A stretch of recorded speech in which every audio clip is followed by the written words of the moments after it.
Okay, we're good. Good morning, everyone.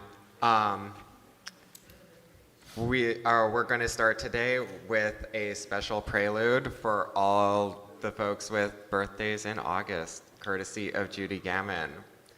Let us take a moment to celebrate everyone with an August birthday.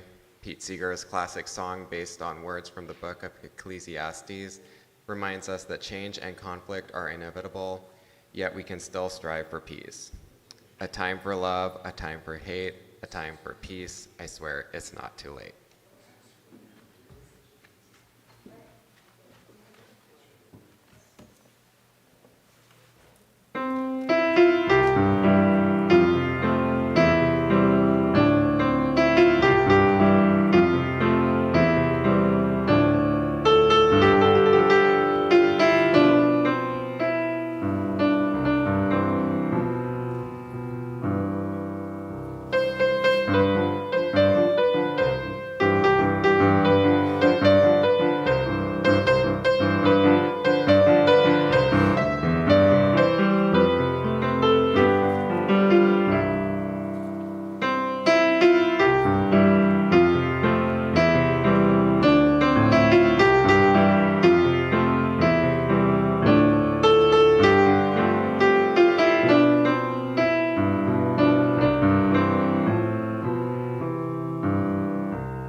Thank you, Jackie. That was amazing.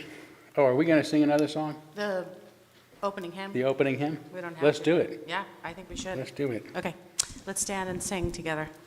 Spirit of life.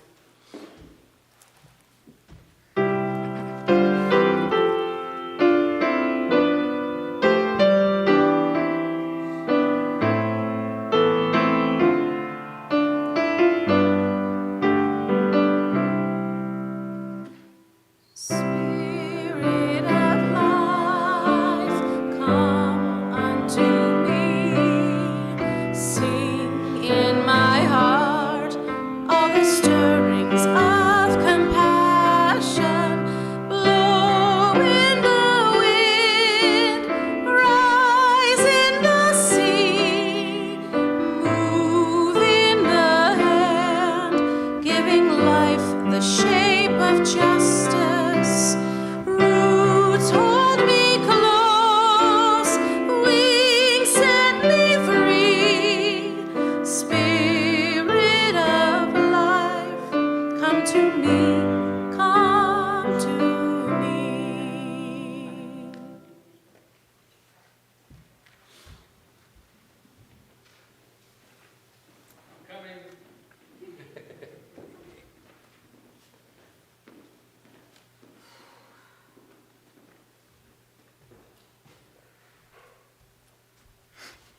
I ran up to double check with Gab if if she was regularly scheduled this morning as our usher or not, because things have changed. Obviously, things are different today. So I'm dressed down, what I would consider dressed down this morning, and I brought the scheduled sermon, but I'm not going to deliver it. And I'm sure nobody's wondering why, because we had a disaster in our community, a disaster very much like what's happening around the world and in other parts of the Northwest and the West itself right now. And it was scary, and I think we need to process a little bit together this morning. So we're going to do things differently, and we have a small crowd here, obviously.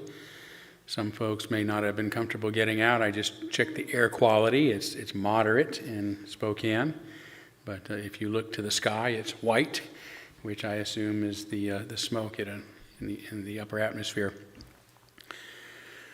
And folks may be live streaming with us this morning as well, so it's good to have those of you with us as well. For those who are perhaps in other parts of the country and haven't been watching the news, we had some pretty devastating fires yesterday. We don't really know the results of the aftermath of those just yet, because folks are still trying to figure that out. I do know we've had at least a handful of our members here that were evacuated or voluntarily evacuated because things were close enough to their homes they felt like they needed to. Had the wind been blowing in the direction it normally blows, I dare say the church and even my home would likely have not only needed to have been evacuated, but probably would have been caught up in those flames, because it's just really about a half mile up the street.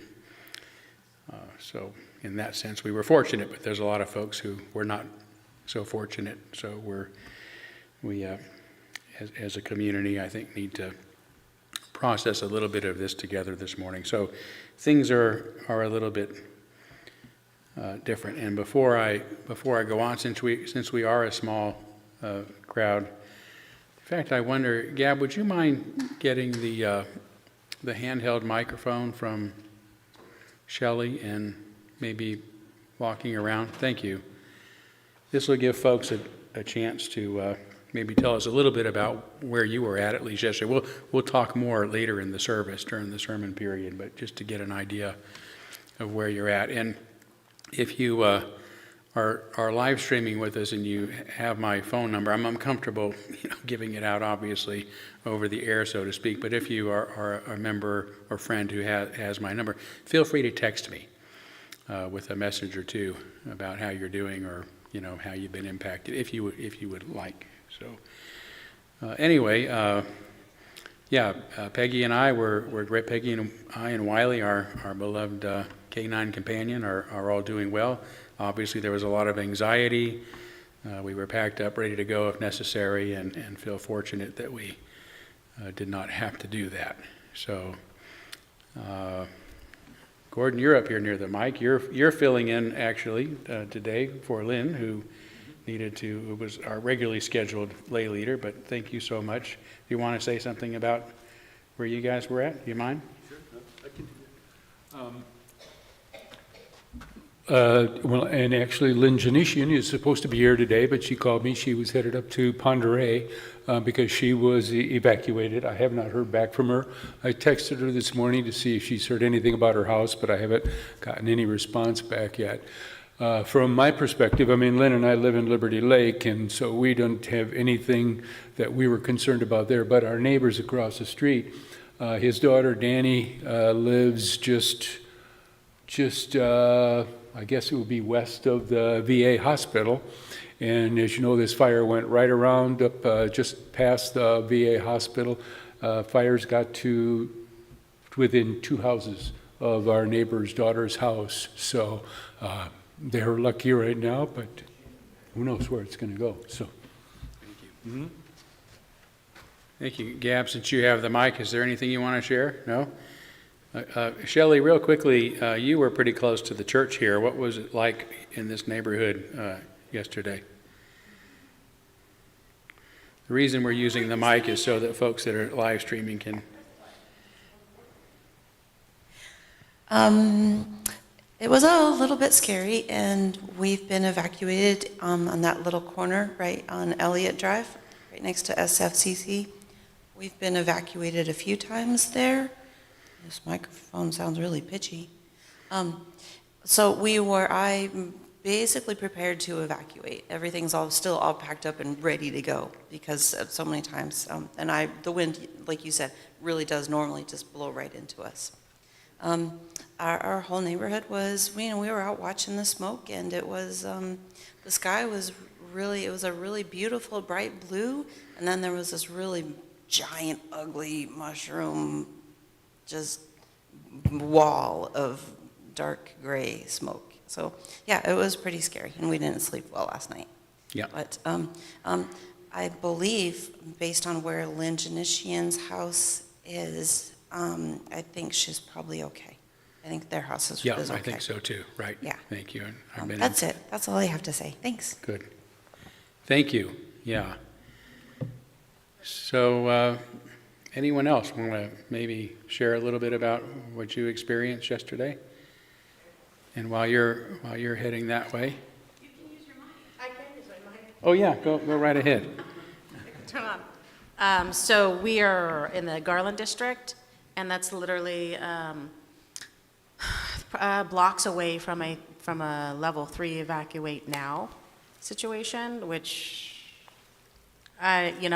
for me, we didn't have to evacuate, but I mean, that's very close, and I didn't want to leave it up to the wind. That didn't make any sort of common sense to me.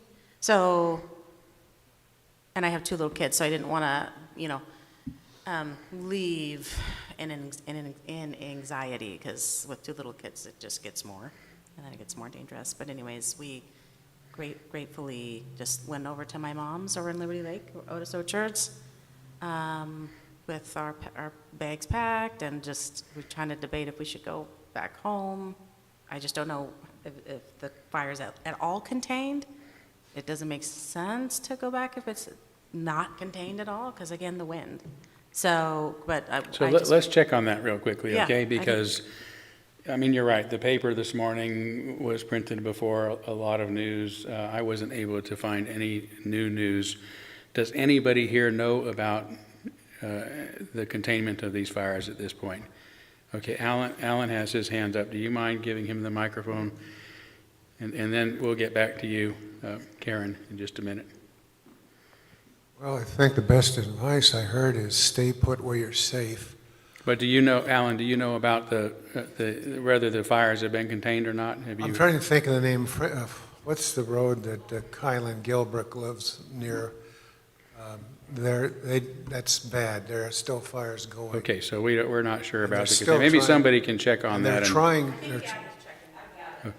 Okay, hey, take it. all right, thank you, Alan. Gab, what do you have? Yeah, we both have the Watch Duty app open, and it looks like Old Trails is not contained, which is. why Old we Trails is not contained, which No? is the one that's close to us, yeah? Autumn Lane is 0% contained, 0% contained. and Fireview is 0% contained. So I'm seeing 0 for Autumn, 0 for Fairview, and then no data on the Old Trails fire, which means not contained. Okay, well, that's terrible news to wake up If to. you would like live updates, there's an app called Watch Duty, WATCH. It's free, and it's like Google Maps for fires. I know you had it open too. Yeah. I think I heard about it from a member Okay. here last year. Thank you, thank you. Yeah, or an app. And let's give it to Karen if we can, who was going to make a comment. We live on the South Hill, so we were not personally affected, but I want to tell everybody that one of the people who attends our church regularly, Connie Moreland, who lives between Country Homes Boulevard and Monroe on the north side, was evacuated. She sent us some photos of her house and she had to round up a sick cat and some dogs.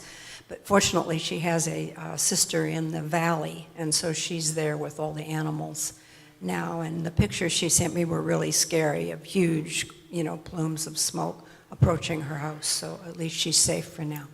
Yeah, thank you.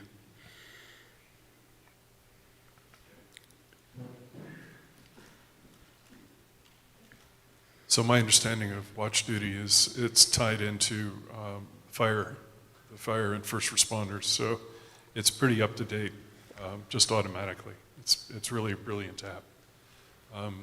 I live near Spokane Valley, and the only impact was like power was out 2 hours ago, or 2 hours yesterday, and an hour this morning. So. And my understanding of those is Bonneville had to bring some of their lines down for preemptive to make sure that either their lines didn't catch or they didn't cause a fire, and that affected some of the downages here. Vera Power, which is in Spokane Valley, had to shut down because there was a fire underneath the power lines. And once they brought it down, it takes them, they're required to look at all the lines and make sure that there's not a problem before they bring it back up. So that was some of the delay. Wow. Alan, you were in the process of giving a piece of advice that you'd heard. Stay safe. If you're in a place where you're okay, stay put until you get better information. So at this point, stay put until Told you it's get more safe. information. Okay. I mean, they're bringing water bombers in today just to try to help knock it down. And that was one reason things were so dicey last night, was the fire was jumping from tree to tree, not from ground along the ground. And in that sense, wind was just making Yeah, it. yeah. That's why it was And the able only to way to cross get- the river so The easily only way to yesterday. take care of that stuff is a water bomber, apparently. That's the FYI I got. All right, thank you. Okay? And I also want to welcome Adam, who's our first-time visitor, new to Spokane. Welcome to the Northwest. Yeah, although I would have to say this is not really typical of what we experience here. Fires are perhaps the only real natural disaster that we have to worry about in this part of it, maybe a volcano now and then. But this is a very unusual situation, this level of fire. So I think the last time Spokane nearly burned down was around 1900 or something like that. 1991? 1891, thank you. I was going to say 1991. Yeah. In fact, that is why all the downtown buildings are brick. They made them, rebuild them out of brick so that if there was another fire, it would not basically level the city. So was there anything you wanted to say, Adam, not to put you on? I'm going to let you bring the microphone up if you do. So just because we have folks that are live streaming with us. Yeah, I mean, one thing I did notice, because I DoorDash, and yesterday I noticed there was a lot of lights out, traffic lights. I'm guessing it's related. I mean, that makes sense. Luckily, the drivers here, because I noticed the difference between drivers between here, Chicago, and Arizona, those would be the places I've been to, and it's actually good, that you don't have Arizona and Chicago drivers, because that would be a recipe for disaster. Yeah. But yeah, I also wanted to say that I'm happy that the wind was with us, and the air quality is moderate. I have bad lungs, so and I'm also glad to hear that I haven't heard about anything other than relocations. I haven't heard. Just hold the mic in front of you. Oh, sorry. Yeah. Yeah, I haven't heard anything about anybody passing away, so that's good. So far, yeah, that's great. That is. Thank you. Good to have you. Sorry to meet you under these circumstances, but glad to have you. Oh, go ahead. Yeah, Dick, please. So with my natural inclination for my mind to go to the gloomiest possible forecast and so on, I'm thinking that this is a kind of a wake-up call. I agree with what you said, Todd, historically, that this is like unusual, but I'm not certain that in 10 years we're going to be able to say that this is unusual. This is a combination of a whole lot of different things. Right. It's not just the fire, it's the winds, it's the preemptive shutdown of the electricity that they have to do. It's the dryness Sure. and so on. Yeah, we don't know it, or in 10 days. Yeah. for that matter. Well, Yeah, precisely, right. precisely. So anyway, Yeah. it's like, let's consider this a wake-up call and start thinking proactively about what sorts of things we can do to, prepare ourselves so that, to avoid the worst consequences Right, of this. right. Thank you. And with that, that's a good place to move forward for now. We're going to come back to this late. I was just going to say one other thing. You were going to say one other thing? One other thing. Okay, go right ahead.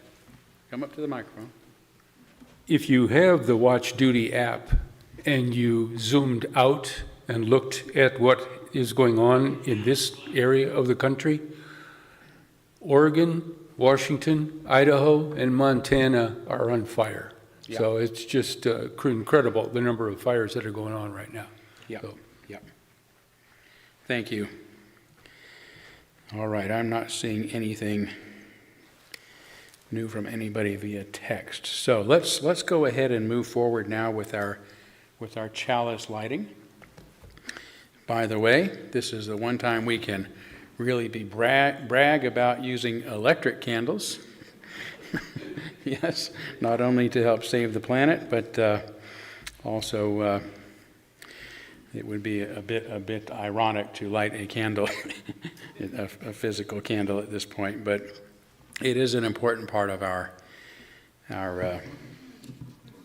service. The chalice is something we light as a symbol of our, as you hear me say each Sunday, is a symbol of our unity and our solidarity, of our openness and our inclusion, of our community and our individual uniqueness. May the small flame be our offering of warmth to those who are cold and alone, and a light to those in darkness. May it be a flame that ignites justice in our world and a beacon of hope to those in need. And may it reflect at least a spark of truth wherever truth has been lost, and cast a healthy shadow of doubt wherever it's been found. For those out there who think that global warming is a hoax, may it cast a healthy shadow of doubt, please. Okay.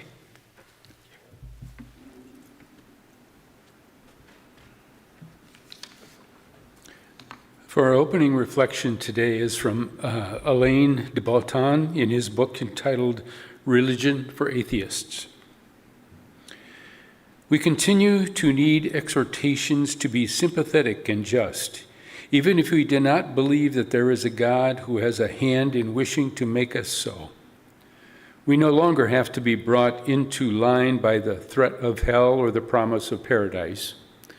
We merely have to be reminded that it is we ourselves, that is, the most mature and reasonable parts of us, which are seldom present in the midst of our crises and obsessions, who want to lead the sort of life which we once imagined new supernatural beings demanded of us.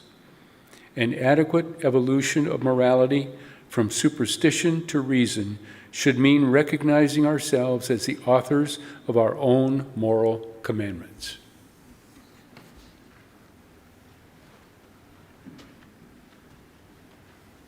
Okay, let's stand and sing together. Our world is one world. Let's do verse 1 and verse 2.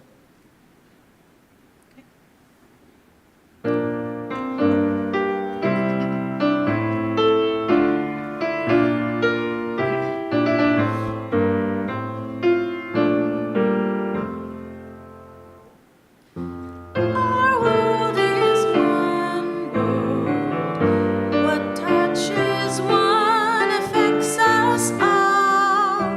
The seas that wash us round about, the clouds that cover us, the rains that fall. Our world is one world. The thoughts we think affect us all. The way we build our attitudes with love or hate, we make a bridge or wall.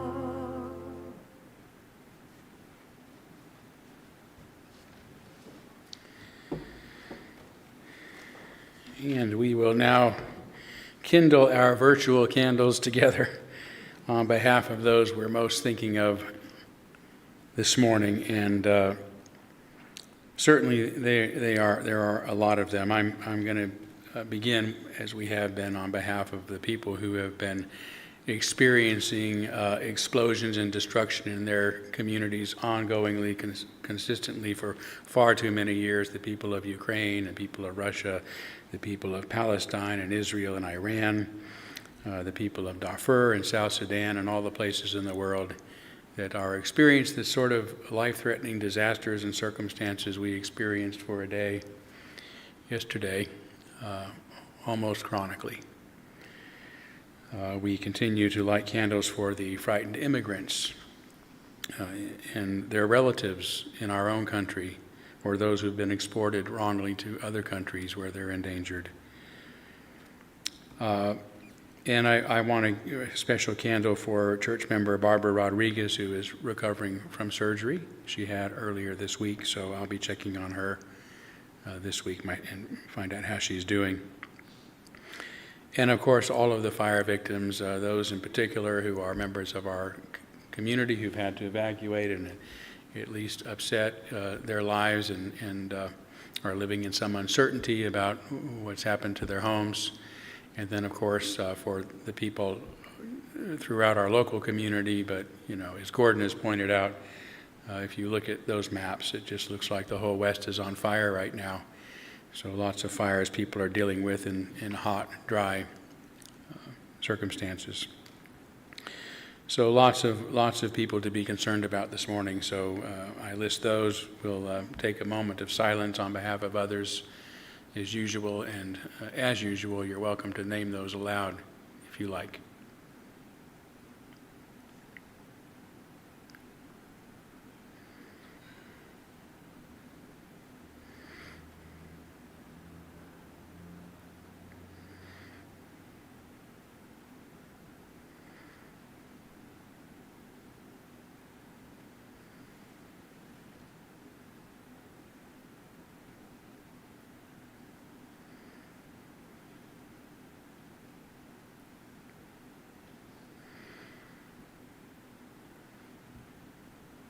Those named aloud, those embraced in our silence, and all those who are suffering in our world at this hour, we hold in our community with compassion.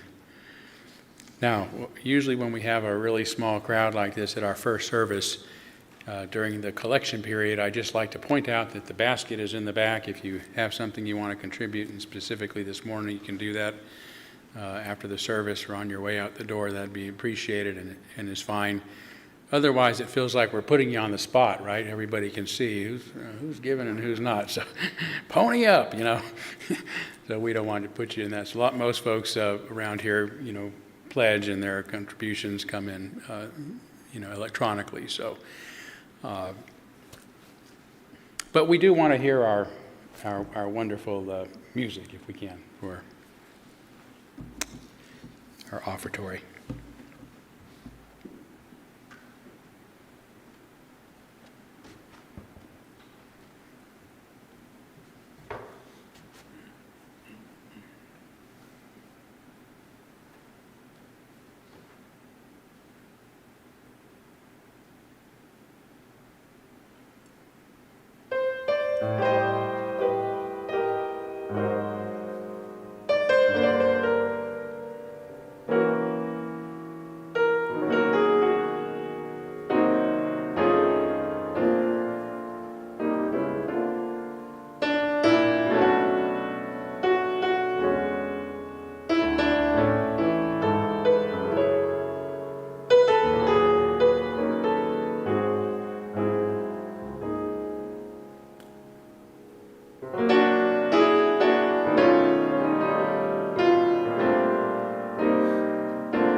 Thank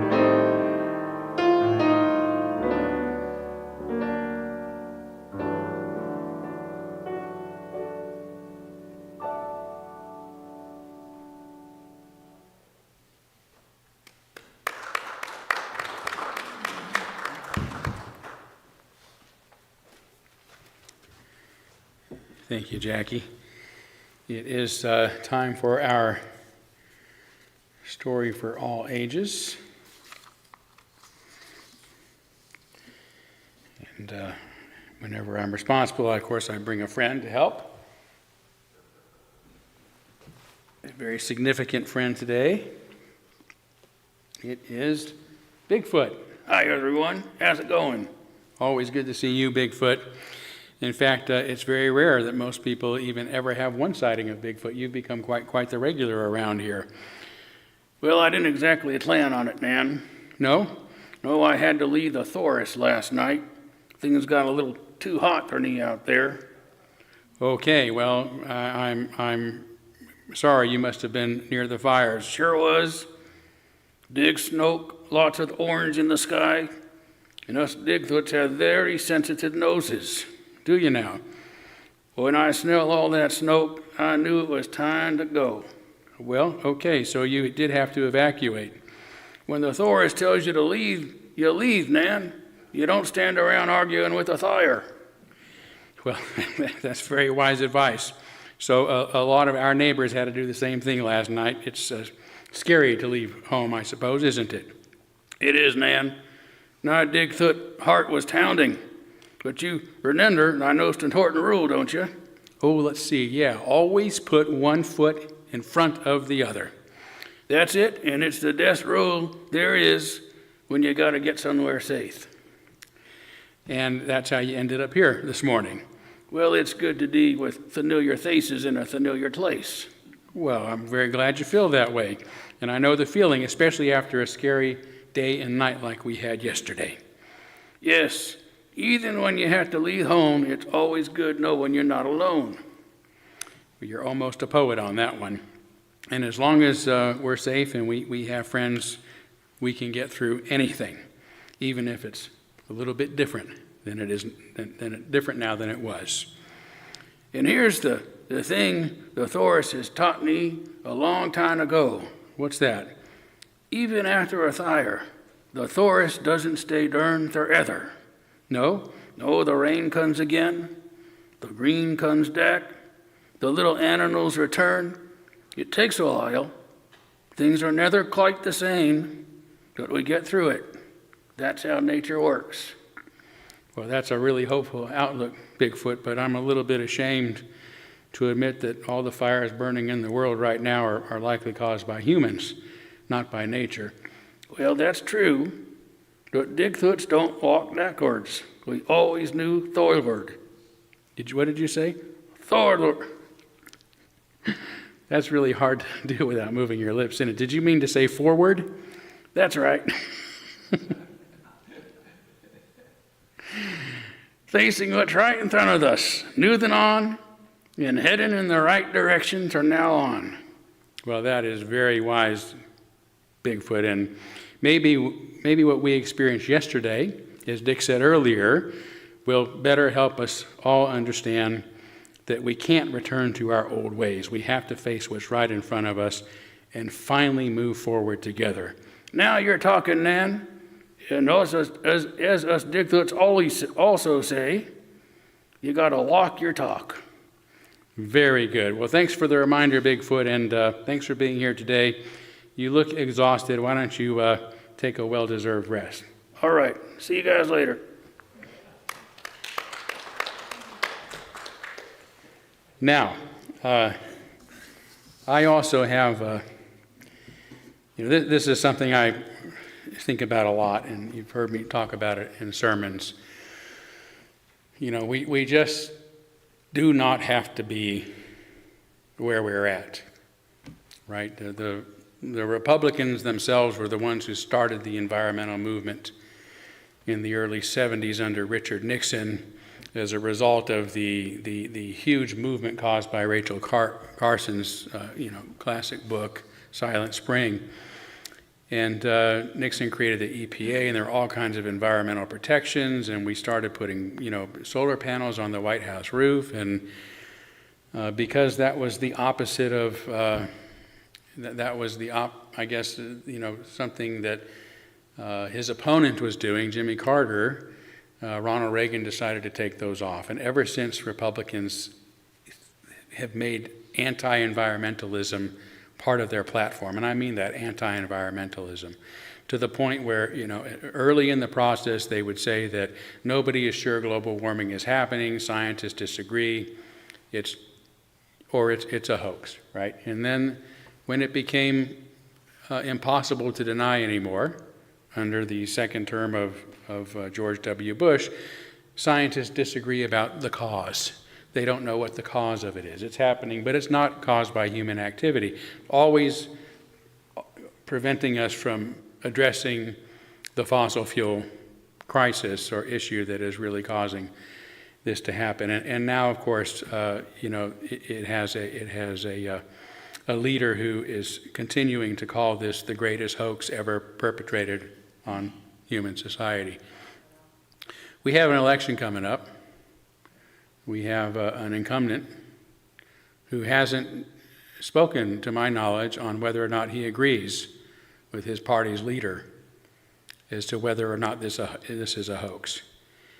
And how is that person going to be able to help our community move forward in a rational, meaningful way when it comes to these kind of disasters? And I think that is, I'm not saying that he does agree. I'm saying I don't know.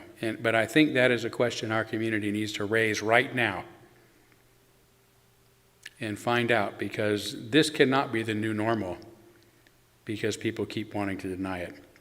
Now, as many of you know, I also love to generate AI songs that speak to the issues I care about. And this is one that I produced some time ago because I get so frustrated with this denial. So this was sort of something I came up with this morning, so I didn't have time to produce it in a way that you could see the lyrics and sync with the song itself. So Shelley is going to play the song and show the lyrics separately on the screen. It does have a chorus, and if you can sing, and it's a folk song, so if you want to sing along with the chorus, you can. You don't have to. And are you ready, Shelley? You let me know when, or just go ahead and.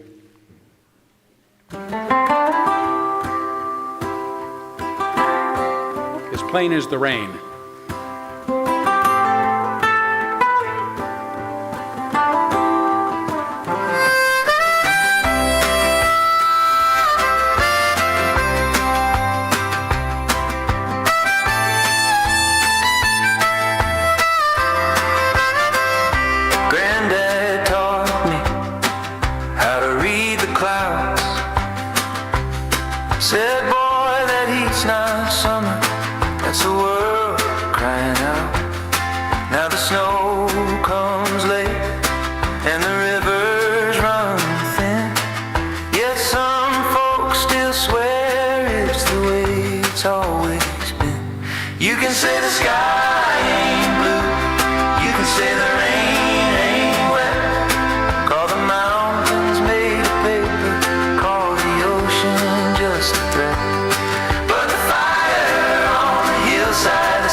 There's a stump on the hill where a tall pine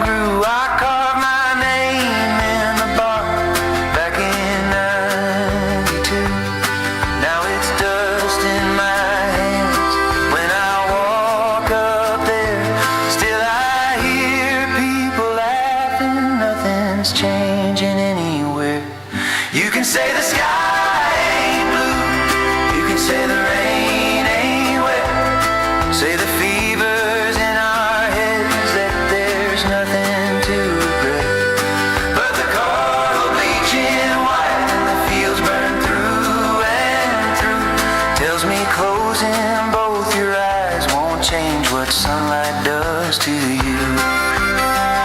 What will I tell my daughter's son when he asks me what we've done? Did you fight for the trees and streams, or did we sit and argue over shattered dreams? Oh no, you can say the sky ain't blue, you can say the rain ain't wet, say the rising tide's a story that the shore will not forget. But the forest turning ashes and the hunger cutting through tells me turning from the truth is a debt life pays for you. You can say the sky ain't blue, you can say the rain ain't wet, but this fragile breathing planet is the only one we get. So I'll stand here in the daylight singing clear for all of you. If we care for all that's living, we must act like the sky is blue.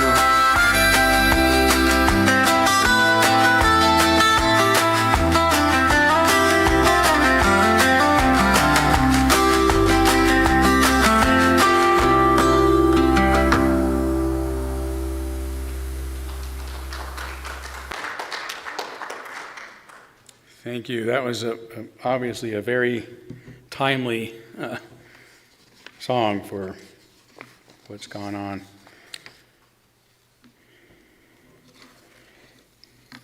Okay, I think we will go from there into our meditation and then come back to some more of this in a bit.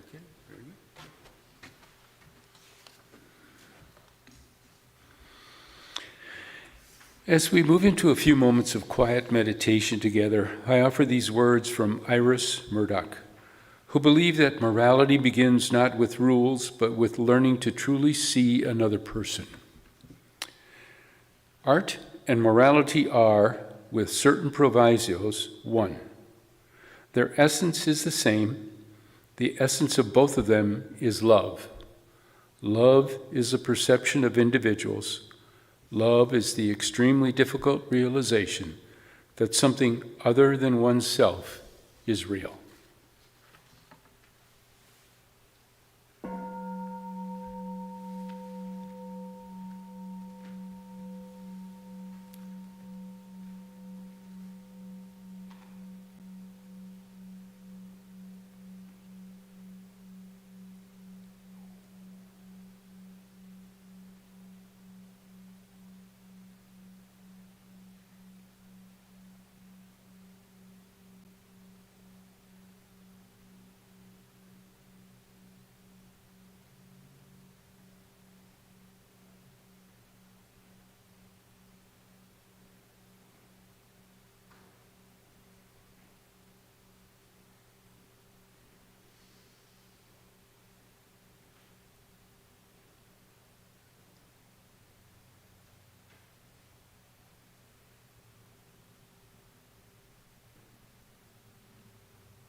Okay, so I'm going to read a poem. Jackie's going to underscore some music that actually can still apply. But it's called On Religion by Khalil Gibran. And an old priest said, "Speak to us of religion." And he said, "Have I spoken the day of aught else? Is not religion all deeds and all reflection? And that which is neither deed nor reflection, but a wonder and a surprise ever springing in the soul, even while the hands hew the stone or tend the loom? Who can separate his faith from his actions, or his belief from his occupations?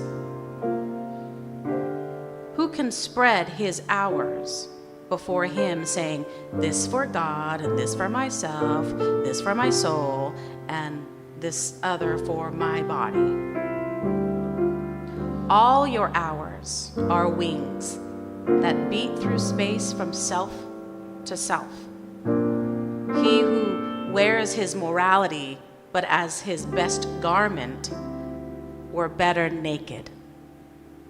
The wind and the sun will tear no holes in his skin, and he who defines his conduct by ethics imprisons his songbird in a cage. The freest song comes not through bars and wires, and he to whom worshiping is a window to open but also to shut has not yet visited the house of his soul, whose windows are from dawn to dawn. Your daily life is your temple and your religion. Whenever you enter into it, take with you your all. Take the plume, that's the word, and the forge, and the mallet, and the lute, the things you have fashioned in necessity or for delight. For in reverie you cannot rise above your achievements, nor fall lower than your failures. And take with you all men, for in adoration you cannot fly higher than their hopes, nor humble yourself lower than their despair. And if you would know God, be not therefore a solver of riddlers. Rather, look about you, and you shall see him playing with your children, and look into space. You shall see him walking in the cloud, outstretching his arms in the lightning, and descending in rain. You shall see him smiling in flowers, then rising and waving his hands in trees.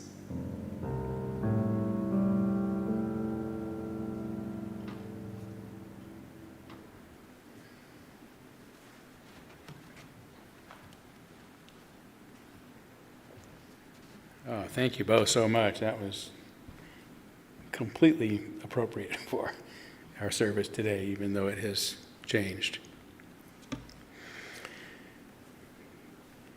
Yeah, so some of you may recall that just about a month ago, we had somebody from Spokane's Disaster Emergency Agency here. Well, I'm forgetting the exact name of the acronym, but talking to us about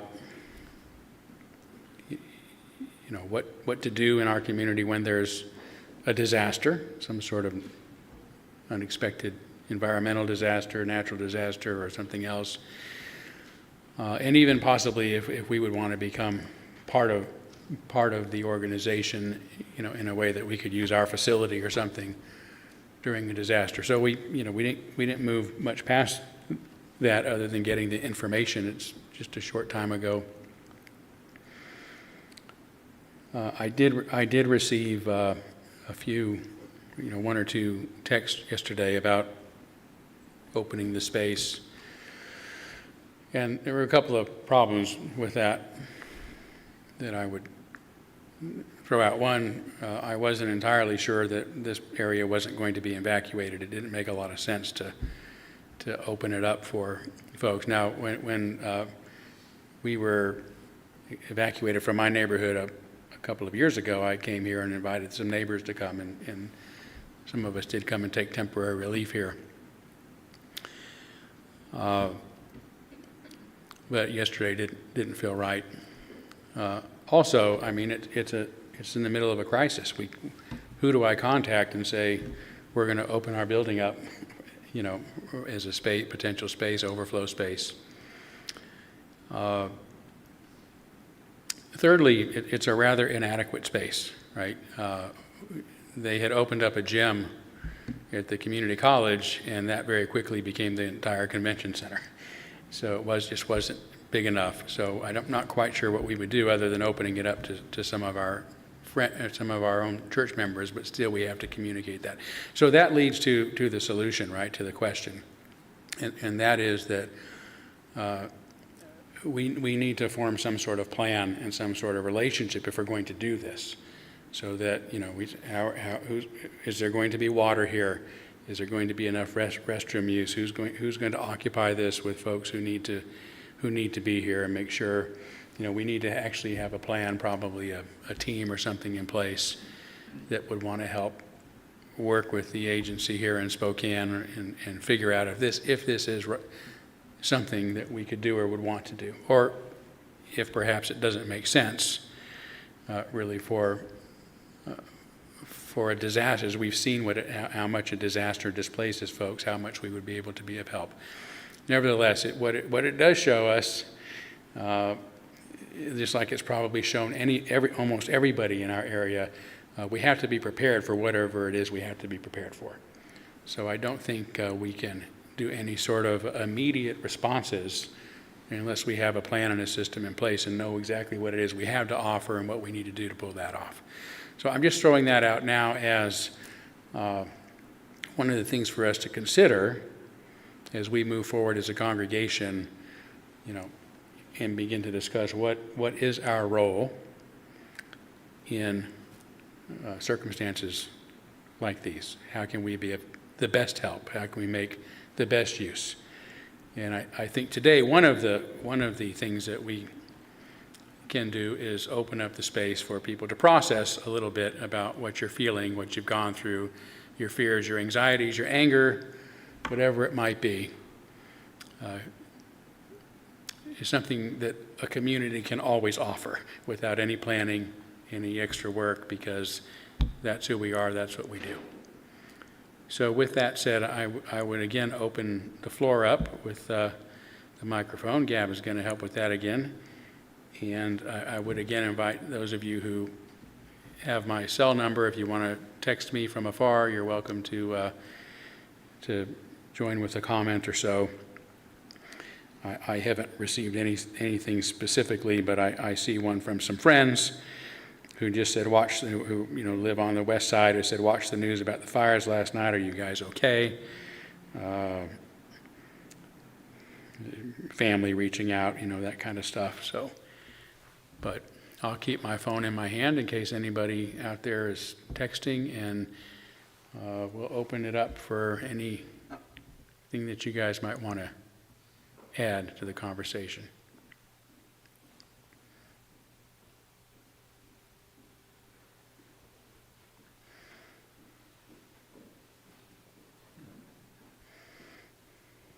Thanks, Cap.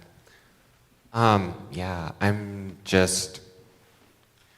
really kind of mad because I just think about when I was growing up. I remember when they stopped allowing people to smoke in bars and restaurants, and that was like a big thing. Like, people were very angry about it. And I don't see much difference with this, with just allowing the climate to get to a point where we just have massive fires that are just filling the sky with toxic smoke, burning down people's homes. My heart breaks thinking about all the animals who don't have any say in this, who didn't, they're just existing in the woods, or, the little kids, have to leave their home. That's so terrifying. And it makes me really mad, and, people's homes are burning down. It's, and we act like it's totally not. I mean, frankly, I think people were more angry about not being able to smoke inside. So, it makes me mad. Thanks. Thank you, Jackie.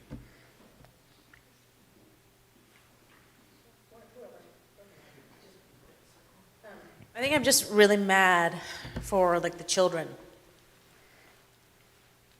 Like, I don't think it's going to get any better. And this is going to be somewhat of a norm of children living in this world where they have to, like, kind of be chameleons to survival. And it's just irresponsible of us. I'm just angry at dumbasses, honestly. I'm angry at just people who don't, I don't even know, I mean, it's maybe not even appropriate to say what I want to say. But there's so many people that voted for a particular personality because they wanted to try something new, you know, and I don't even know what to say. I'm just really angry. I'm really angry of just that type of lack of willing to evolve your spirit. But not in an elitist way, but just in a way of just, why do you want to live in I don't know. Anyways. Thank you. Thank you. That was perfectly appropriate.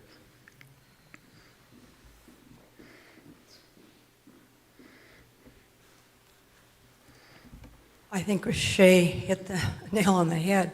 I feel the same anger, and as a former environmental reporter for the Spokane Review, I feel it particularly acutely because we have been writing about climate change for years and the politicians have been denying it.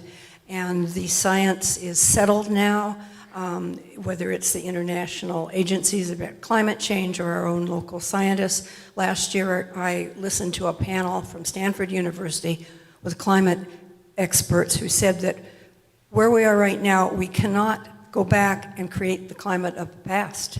We can only ameliorate and prevent further degradation of where we are. And on a personal level, my grandson turns 19 tomorrow. I have a 23-year-old granddaughter, and we have failed this generation and younger people who are coming along, completely failed them. If anybody wanted to read a book about the history of the denial, one of the great books is by a Berkeley professor, Oreskes, there's a name. It's called Merchants of Doubt. And it traces the history of cigarettes are good for you, the people that pushed that, the people who said atomic bombs don't hurt people, and people who say climate change is a hoax. Many of them, kind of alarmingly, are the same people, the same institutes, the same interests. And so if you really want to be informed by the history of this, that would be one good thing to read. The other thing, we have to use our voices. I mean, our congressman that Todd alluded to in this service had no problem with Elon Musk not only eliminating entire departments of safety and science, but pulling a $20 million grant from Gonzaga University to bring more climate mitigation measures to the north side of Spokane. He should be called out for that. He said the country was too broke to do anything about climate change, while voting for a bill that gave huge tax breaks to billionaires. We just have to say enough. And our anger is growing, and it's quite legitimate. Yes. Very well said. Yeah, Dick, go ahead. Yeah. So the book that Karen mentioned, the Merchants. I wrote down the title, so. Merchants of Doubt, yeah. forget. Really worthwhile. There are two additional books that I'd recommend, both by Bill McKibben, who is one of my personal heroes. And one of them was published a few decades ago, and it was called Earth, E-A-A-A-R-T-H. And it's about, it was very prescient in describing what we are going to be facing, which is what in fact we are experiencing today. And this is the effects of having a changing climate in a world which has an infrastructure that was not built for any changes in climate. And so we're not only dealing with trying to mitigate the consequences of what is going on right now, like the fire yesterday, but also trying to prepare ourselves so that we have an infrastructure that in fact is more resilient than the one that exists right now, and that's no small feat. One of the other book by Bill McKibben is Here Comes the Sun, which he published just earlier this year. And he pointed out there that actually the fossil fuel industry, which has been bankrolling a lot of the individuals and the institutes and so on that have been propagating this disinformation campaign about climate change in order to sow doubt and to provide cover to politicians who want to forestall any sort of effective actions and just line their own pockets. And in Here Comes the Sun, he points out that actually, and I mentioned this earlier from the pulpit when I was lay leader at one point, that renewable energies is now the most efficient, the most effective, the most cost-effective, and the safest way in order to produce energy. And I just saw yesterday a news article in the Los Angeles Times that the past month was the very first month in history in which California, the state of California, which is the fifth largest economy in the entire world, produced more than 50% of its energy from renewable energy. So we're in a position where we can turn this around. It is going to mean turning our backs on the fossil fuel industry, and actually in a sort of, I should say, unintentional way, we may have found an ally in the Oval Office who has shut down the Straits of Hormuz and more recently working to shut down the Red Sea, so that more and more everyone who's looking for energy, reliable energy supply, is looking to renewables, not fossil fuels. Yeah. Thank you. So I like the shift because we see that there's been a shift in the conversation. Not that any part of the conversation has been inappropriate, but that we've seen some emotions. Here's how I'm feeling. And then we've had some talks about, well, where do we go from here? You know, what are the causes of this and how do we start to address it? And so I think this is a kind of a great place to end, and we're also kind of getting beyond our time. But it's a good place to end because it is right where we need to be, right? In that state of anger and rage, it doesn't leave us in a hopeless place where we just say, well, there's nothing we can do, so this is the way it is. Put your head between your legs and kiss goodbye, right? It's something. How do we begin to address this? So there's some long-term strategies, which, by the way, I would remind you, the United States is not the only country in the world. It's not even the biggest country in the world. It is the only country in the world that is too stupid to do something to address climate, and that's the good news, right? China's going to do wonderful because they're producing solar panels and selling them to the world and creating more energy for themselves so they can be independent of fossil fuels that they don't have access to themselves. So we can look to the bigger picture and feel some hope there. I think on a local level, Karen, we do need to get together and talk about some sort of community-wide response, open letter, whatever it might be, that we can publish somewhere and say we need to hold you accountable to the disaster that's happened in our community. And if you're not the person who can admit this is a disaster and what its causes are and what we need to do to address it, you're not the person we need representing us. So I'm going to leave it there for now because we are a few minutes over and want to go ahead and move forward. So why don't we go into our closing song and then our benediction? Yeah, that's good. Thank you all so much for your participation today, and my hearts are going out to all of you, and I'm feeling a lot of that love come back. So.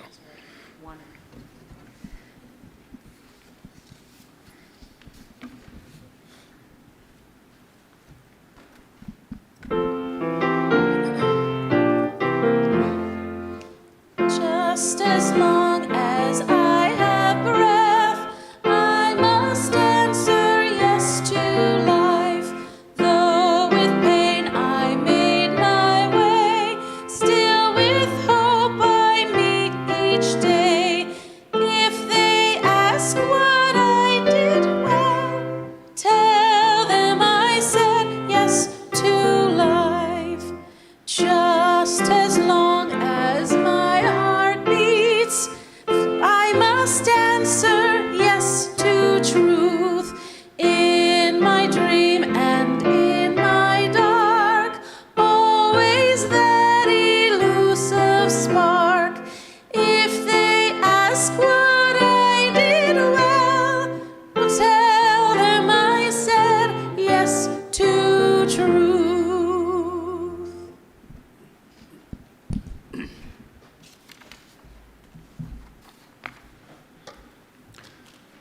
Our benediction today comes from Unitarian Universalist minister Reverend Todd Eckloff in a sermon from 2023. Let your values take you away from your religion before you let your religion take you away from your values. Amen. Blessed be. Salam alaikum and shalom.